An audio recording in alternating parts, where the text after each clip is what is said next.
इस superhit गाने को प्रस्तुत करते हैं बबलू बेगमा और सुंदर आवाज दिए हैं mister Balram Kachhap. Recording by Sonu Raj, studio Toto. पगली दिल तोड़ के मोर साबित कर दले पत्थर दिली तो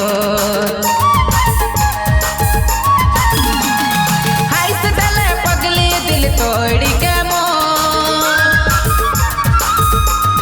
साबित कर दले पत्थर दिली तो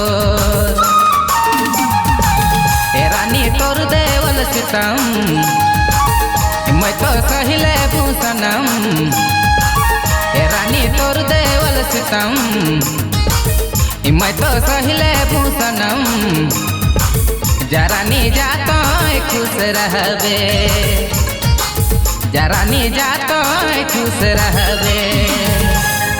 recording by Sonu Raj, studio toto.